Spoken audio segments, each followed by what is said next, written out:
At 5:46 a.m., on February 9, 1944, in a frozen tree line east of Vitebsk, Private First Class Daniel Reeves pressed his cheek against the cold wood of his Mosin-Nagant rifle and did something that contradicted every law of marksmanship he had ever been taught. He fired without looking through the scope. The shot cracked across the snowfield, echoed against bare birch trunks, and struck an advancing German officer before the man could even raise his binoculars. Reeves blinked, breathing clouds into the dawn, knowing, instantly, that the rifle had responded faster than physics should have allowed. It made no sense, and yet it worked. That moment, lost in the anonymity of the Eastern Front, would become the birth of one of the strangest, least documented innovations of the entire war, a technique snipers adopted in desperation, dismissed in manuals, and whispered about only in trenches, firing without ever aligning their eye to the scope. Daniel Reeves had been serving with the 312th Rifle Division's Reconnaissance Detachment, a patchwork unit of scouts and marksmen tasked with delaying German advances that outnumbered them 10-1. He was 23, a former farmhand from Iowa, who had volunteered before America even entered the war, and ended up attached to a Soviet unit through the labyrinth of Lend-Lease liaison programs. He wasn't supposed to be fighting here. Nobody from his hometown even knew he was. But the front had swallowed his paperwork, and the division had swallowed him. He carried a Mosin-Nagant PU sniper rifle, a weapon with a rugged simplicity and a notorious flaw, a scope mount that shifted just enough under cold stress to delay the sniper's eye alignment by a fraction of a second, precisely the fraction that determined who lived. In theory, the PU was reliable. In reality, men were dying because of it. The objective delay wasn't in the scope optics themselves, but in the awkward manual ritual of bringing the rifle from low, ready to full alignment. Cheek weld, breath control, eye to glass, reticle centering. On firing ranges, this sequence was textbook. On the Eastern Front, where the enemy appeared as silhouettes flickering between smoke and frost, that sequence killed snipers who hesitated for even half a heartbeat. Reeves had watched 3 friends fall that winter in moments that looked like coincidence, but weren't. The field reports blamed pilot error, the Army's euphemism for "you hesitated." Reeves knew better. He remembered Corporal Gorski, a Polish marksman who shared cigarettes with him and talked about rebuilding motorbikes after the war. On January 23rd, Gorski had been watching a ridgeline west of Valish, reticle steady, breathing slow, when a German scout he never saw fired 5 milliseconds faster. Reeves had been close enough to hear the thud before Gorski collapsed into his lap. The manual said align the scope. The battlefield said you won't live long enough. That conflict, between doctrine and reality, was the quiet fracture line that pushed Reeves toward a decision that no instructor at Camp Perry would have approved. The front was full of small failures that never made it into official documents. Scope fogging when held close to the face, lens distortion in sub-zero temperatures, the awkward position forced by PU offset mounts, the impossible demand to align a precise optic when bullets cracked past your ear. Reeves had seen Soviet snipers try to compensate by keeping their rifles permanently shouldered, even while crawling. Others ditched their PU scopes entirely and reverted to iron sights, sacrificing long-range accuracy to survive the close duels that determined everything. None of these half measures solved the core issue. The first man to acquire a sight picture died. The one who fired raw instinctively often survived. That was the absurd truth that Reeves increasingly suspected but never dared to articulate, until the morning he nearly froze to death. It was February 4th, 40 below wind chill, and a German patrol had slipped within 60 meters before anyone noticed. Reeves lifted his rifle, scope fogged, fingers numb. By the time he found the reticle, an MG-34 barrel was already pointed toward his position. He fired on reflex, flinching away from the explosion of ice and bark. The bullet went wide. The machine gun didn't miss. The men next to him died in seconds. Reeves crawled through blood and snow with a torn boot, and a burning shame that would stay with him for years. That night, inside a dimly lit field shelter smelling of kerosene and wet wool, he stared at the PU scope resting in his shaking hands. It was fogged, iced, and useless, yet the manual insisted it was the sniper's lifeline. He remembered the lessons drilled into him in training. Never fire without a sight picture. Never trust instinct over optics. Never break form. But the front wasn't a range. The enemy didn't wait for you to align anything. Something was wrong with the doctrine, not the men who died following it. For the first time, Reeves let himself say the forbidden idea. The scope wasn't helping him survive. It was slowing him down. The unit had a small armorer, Staff Sergeant Mikhail Antonov, a quiet, oil-stained mechanic whose reputation for fixing rifles bordered on the mythical. Antonov had seen it all: cracked stocks from recoil, frozen bolts that needed firing pin lubrication with body heat, misaligned mounts so poorly manufactured that no two rifles zeroed the same way. He knew the rifles better than the officers who signed their requisition forms.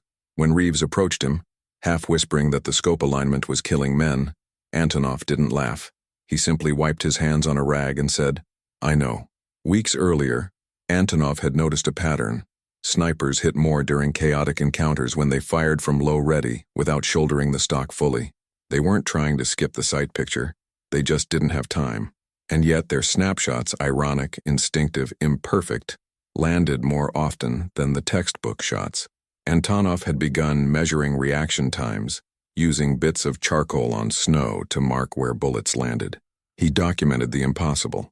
The first shot fired without full alignment reached the target faster, and because the range was close during ambushes, often hit first. It defied doctrine, defied training, defied logic. But the battlefield didn't care about logic. It cared about milliseconds. Antonov had been building a hypothesis, one he never dared write, that in certain conditions, close-quarter sniper duels, sudden ambushes, fogged optics, firing without looking through the scope was not only viable, but superior. The rifle became an extension of instinct, not alignment. Aimed by muscle memory, geometry, and the natural point of aim trained through thousands of hours of repetition, Reeves had felt that instinct that morning when he fired reflexively, before fear and doctrine froze him. Antonov believed it could be shaped into a technique. The discovery was dangerous.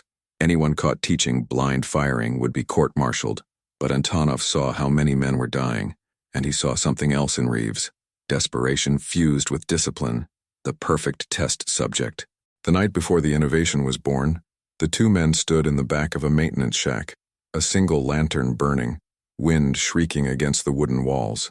Antonov filed a tiny bevel inside the trigger guard, adjusting the balance so the rifle snapped into the same natural point of aim every time, a nearly invisible modification, illegal, unapproved, and capable of changing the first half-second of every firefight. Reeves watched, pulse hammering, knowing that once he used this rifle there would be no going back. The manual demanded alignment. The front demanded survival. When the first light of February 9th crept over frozen ground, Reeves laid in the tree line and waited. The moment the German officer appeared, Reeves didn't raise the scope, didn't search for the reticle, didn't breathe the way manuals prescribed. He trusted the line of his shoulder, the memory in his muscles, and the subtle adjustment Antonov had made. He fired before the officer even finished lifting his binoculars. The bullet hit first, and so began the strangest, quietest innovation of the war. The shot that morning did not echo like victory. It sounded more like disbelief, a single crack swallowed by the vast, indifferent cold. Reeves stayed frozen for several seconds, unsure whether he had just committed brilliance or a court-martial offense. The German officer collapsed into the snow with no warning shot, no duel, no drawn-out exchange, just a clean impact delivered faster than a man could fully raise his field glasses. Reeves felt the recoil settle into his shoulder, far gentler than the jolt of fear shaking his ribs. He had not aimed through the scope. He had not followed doctrine, and yet the rifle had obeyed him with an immediacy he had never felt before. The weirdness of it, the contradiction to every book, every instructor, every tradition of marksmanship, ran through him like an electric current. Snipers were supposed to be patient, methodical, the cold thinkers of the battlefield. But the Eastern Front didn't reward ritual. It rewarded whoever fired first. Reeves slid back into cover as the German patrol scrambled for protection, shouting positions and frantically searching for the sniper who seemed to have materialized out of thin air. But he was already crawling through the brush, moving like a shadow between frost-hardened branches. That was part of the new technique, too. Fire and relocate before anyone could even guess the angle of the shot. A sniper who fired without looking through the scope left no glint of glass, no silhouette lined up neatly behind an optic. He was a ghost, and ghosts didn't need permission. Later that afternoon, Reeves returned to the maintenance shack where Antonov sat hunched over a disassembled rifle, small curls of metal gathering at his boots like shavings from a carpenter's bench. When Reeves entered, the armorer didn't look up. He simply asked, "Did you hesitate?" Reeves shook his head. Antonov nodded slowly as if confirming a private suspicion. Then it works, he said. That was his entire reaction. No celebration, no applause. Just the quiet recognition that a line had been crossed and now there was no turning back. Over the next days, the front seemed to pulse with a strange new energy. Skirmishes flared along the frozen riverbanks and collapsed just as quickly. German patrols grew cautious, heads lowered, rifles raised preemptively. Intelligence notes overheard on the Soviet side mentioned a new type of sniper, one who fired before German observers even saw a muzzle flash. Headquarters dismissed the rumors as exaggeration. After all, no sniper could fire accurately without using his scope. The idea contradicted the very foundation of modern sharpshooting. But the battlefield had a way of forcing unthinkable ideas into existence. Reeves wasn't the only one noticing the change. On February 12th, a young Soviet sniper named Sergei Volkov approached him behind the ruins of a collapsed farmhouse. Volkov was newly assigned, barely 20, with hands that trembled every time artillery whispered in the distance. He had seen Reeves take down 2 scouts in less than 6 seconds that morning, both shots fired so quickly that Volkov never saw Reeves aim. The younger sniper cornered him near a broken doorway. "How did you do that?" Volkov asked. Reeves avoided the question, but Volkov persisted. "I saw you. You didn't look. You fired before raising the scope." Reeves knew the risk of admitting anything, especially to someone as green and frightened as Volkov. But then he remembered Gorsky, and the countless others who had died aligning optics that failed them. He sighed and said only one sentence. "The rifle already knows where your body points." Volkov stared at him like he was hearing heresy. Maybe he was, but the seed had been planted. Meanwhile, Antonov continued refining the modification. He adjusted trigger guards, shaved minuscule weight from bolts, and tested recoil patterns with obsessive precision. He explained his logic to Reeves one evening while they warmed their hands by a small potbelly stove. "Your shoulder has memory," Antonov said. "Your elbow, your grip, your stance, they form a geometry, a natural point of aim. When fear hits, vision narrows. Optics betray you. But your body fires where it remembers." Reeves realized the brilliance in the simplicity. Antonov wasn't breaking the rules for chaos. He was distilling them to something older than doctrine. Instinct, shaped by repetition. But not everyone approved. On February 14th, Lieutenant Kavarin, their operations officer, noticed that Reeves had dramatically improved his first shot accuracy, despite near-zero usage of his scope. Kavarin cornered Antonov behind a supply truck, demanding to know if the armorer had tampered with the rifles. Antonov denied everything, though his pulse hammered hard enough that Reeves could see the tremor in his wrist from several meters away. If Kavarin discovered the modification, Antonov would be stripped of rank, court-martialed, possibly shot for sabotage. The Soviet army didn't tolerate deviations from manualized doctrine. It barely tolerated creative thinking. The fact that Antonov had risked all of this to save lives made Reeves respect him even more. The breakthrough that fully legitimized the technique, at least within the unofficial channels of the front, came on February 17th. A German counter-sniper team infiltrated the forest ridge overlooking the 312th's bivouac area. They had been hunting Reeves for days, tracing ballistic angles, studying impact patterns. The Germans brought an expert, Obergefreiter Erich Sauer, a sniper credited with over 60 confirmed kills. Sauer was methodical, patient, famously precise, a man who followed doctrine perfectly and executed scope alignment with mechanical elegance. He had no idea that doctrine itself had shifted beneath him. At 10:13 a.m., Sauer fired the first shot, missing only because his target had ducked behind a crumbling chimney a second earlier. Reeves heard the shot and felt his stomach twist. The crack was crisp, professional, unmistakable. A sniper was hunting them. Reeves crawled up a snow-covered rise, his breath frosting against the stock of his rifle. He didn't lift the PU scope. Instead, he pressed the rifle into his shoulder and let his body find that strange new alignment Antonov had taught him to trust. Sauer was somewhere along the far ridge. Reeves scanned the horizon without optics, just raw instincts, light, shadows, and the subtle geometry of threat. Then he saw it, the faintest movement, a shift in the pattern of a pine branch 20 degrees to the left of a rocky outcrop. That was enough. He fired instantly. No breath control, no reticle, no sight picture, just a snapshot born from desperation and instinct. Sauer never fired again. His rifle slipped from his hands and tumbled down the ridge. The battlefield went still. After the engagement, Volkov approached Reeves again, but this time there was no fear in his eyes, only awe. "I want to learn," he said. Reeves hesitated, thinking of the consequences, but then the image of Sauer falling replayed in his mind, followed by the countless faces of friends who had died obeying rules the battlefield no longer respected. He agreed. That night, under a half-moon that glinted off the frozen earth, Reeves taught Volkov the first principles of blind firing, a term he hated because it suggested recklessness. It wasn't blind. It was anchored in a different kind of vision, one born not from the eye but from the entire body. Word spread slowly at first. Only whispers passed in dugouts and trenches, always with the preface, "Don't ever mention this to command." But when Volkov survived a close-range ambush thanks to the new technique, others noticed.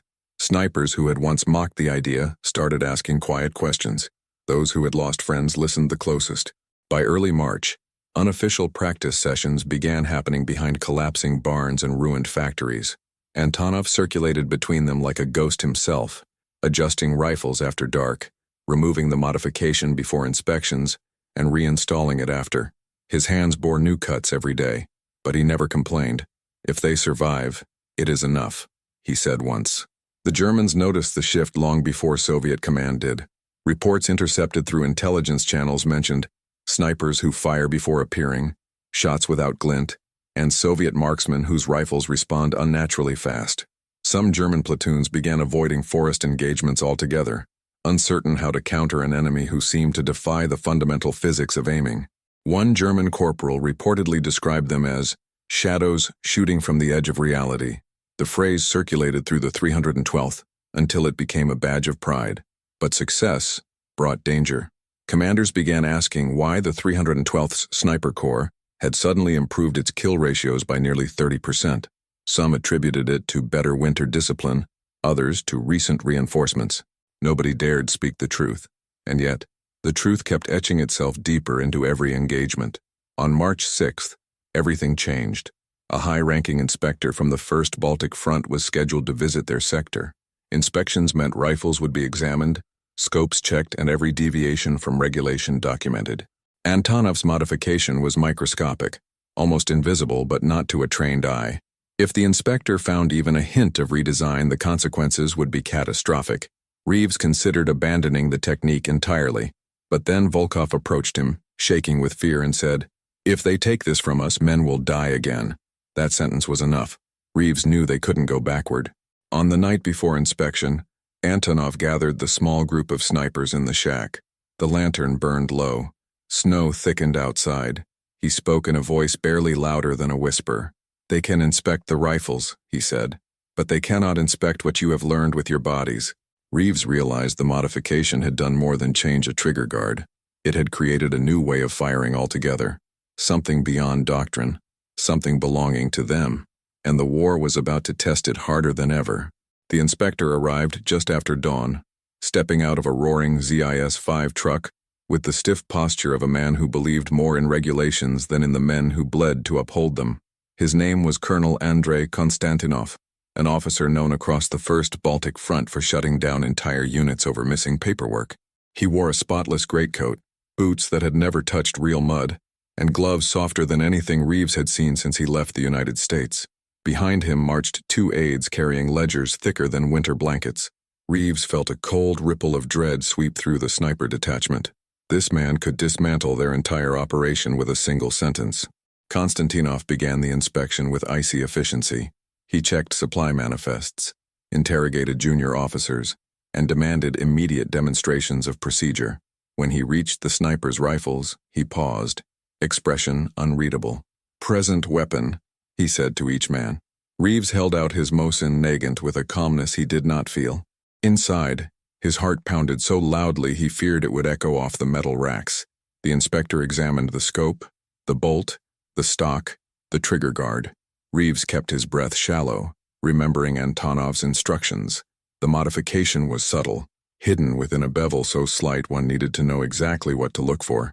And Konstantinov, for all his rank, was no rifleman. He would see only what the manual told him to see. After several tense seconds, the colonel nodded and moved on. Reeves released the air he'd been holding. Volkov, next in line, looked seconds away from fainting when his turn came. Konstantinov inspected his rifle longer, frowning at a scratch on the side of the stock that had existed long before the modification. Volkov nearly broke. Reeves saw the tremor in his jaw, but the inspector simply snapped the bolt shut and handed it back. "Maintain your equipment," he said, and continued down the line. Only Antonov remained calm.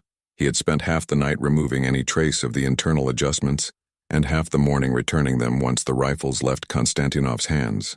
The man was a savant in the shadows, a craftsman whose genius would never be recognized because it did not appear in any regulation. But Reeves saw the truth. Antonov had saved them all. By evening, the inspection concluded with a dry recitation of minor infractions. Nothing serious, nothing dangerous, and none of unapproved modifications.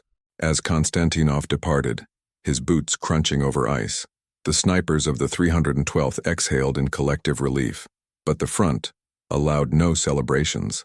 That same night, German forces launched a probing attack east of Vitebsk, supported by a team of newly arrived counter-snipers from the 78th Sturm Division.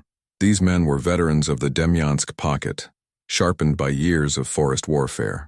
Their mission was clear: neutralize the ghosts plaguing their patrols. The first engagement came in the early hours of March 9th. Reeves was positioned inside the skeleton of a shattered farmhouse, snow drifting through its roofless beams. Volkov watched the tree line 40 meters away, balancing on the balls of his feet, ready to snap fire at the first threat. The cold had turned the air to glass.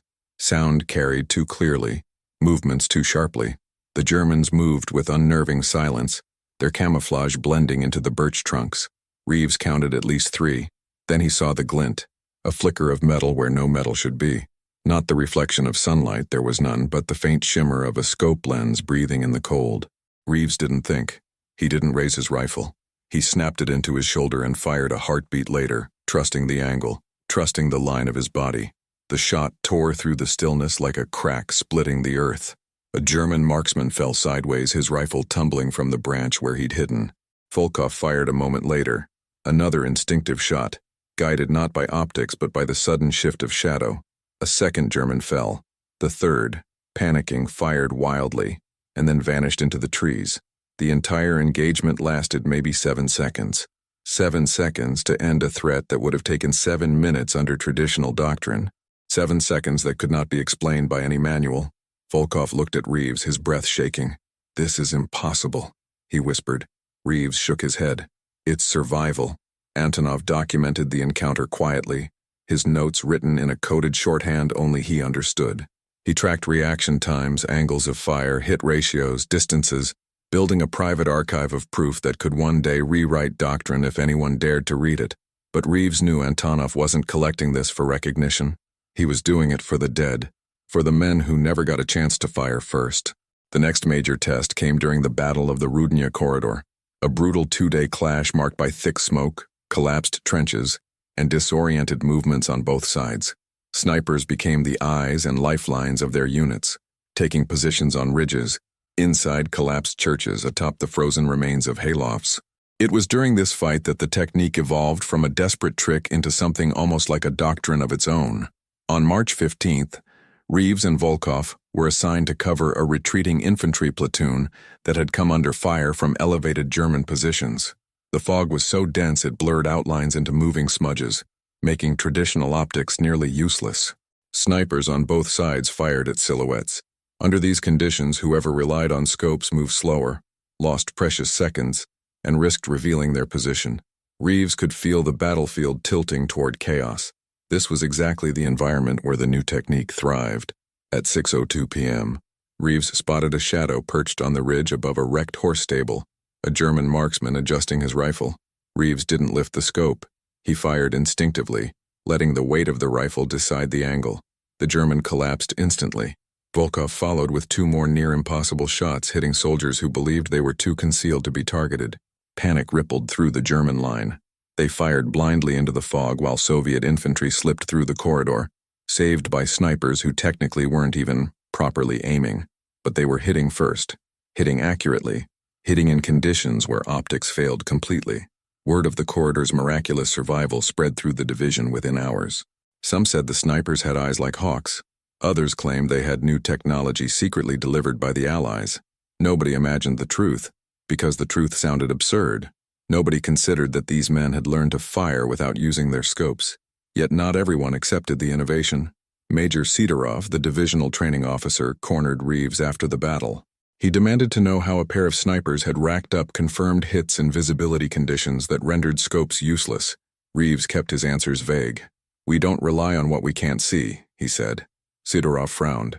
"Doctrine exists for a reason. War requires consistency." Reeves answered softly. "War requires survival." It was the first time he'd openly contradicted an officer, and he knew the consequences could be severe. However, survival spoke louder than hierarchy. Within days, news of Reeves and Volkov's accuracy reached other units. Snipers from neighboring divisions began drifting toward the 312th under pretexts of coordination. They wanted to see the ghosts for themselves. Reeves and Antonov held informal sessions at night, disguised as maintenance checks. They taught the fundamentals: natural point of aim, muscle memory, shoulder geometry, snap-fire sequences. Each time the students hesitated, torn between doctrine and instinct. But when they hit their first target while firing from low ready, without aligning the scope, their disbelief transformed into awe. By late March, an entire network of unofficial apprenticeships had formed across the front. Snipers from the 43rd Army, the 4th Shock Army, and even elements of the Polish 1st Tadeusz Kościuszko Division came seeking instruction. The technique spread through whispers, hand gestures, and late-night sessions lit by small lamps inside half-collapsed barns. They shared no documents, nothing written that could incriminate them. The knowledge lived in the body, not on paper. Meanwhile, the Germans were growing increasingly unsettled. They began altering tactics, using decoy helmets, deploying double scout formations, and firing suppressive shots at random angles to flush out hidden marksmen. None of it worked. The Soviet snipers fired first. They fired faster, and their shots appeared to come from positions that didn't make sense. German reports described them with words that bordered on supernatural: Geisterschützen, ghost shooters, marksmen who fired without warning, without optics, without hesitation, a kind of warfare that defied their training. By April, the 312th had quietly earned a reputation across the front. Officers didn't know why their snipers were outperforming every unit in the sector, but they knew better than to interfere. Headquarters stopped asking technical questions. Survival statistics spoke loudly enough. And yet, none of these achievements erased the danger. If command ever pieced together the truth, that dozens of rifles were modified, that dozens of snipers were firing contrary to doctrine, the entire network would be dismantled. Antonov would be executed. Reeves might be imprisoned or sent into a penal battalion. Volkov would lose everything.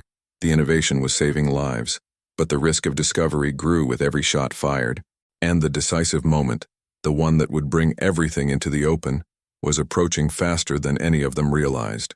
When the war finally ended, no medal bore Daniel Reeves's name. No briefing room mentioned the technique he had helped create. No manual was rewritten in time to capture what had happened in the forests east of Vitebsk.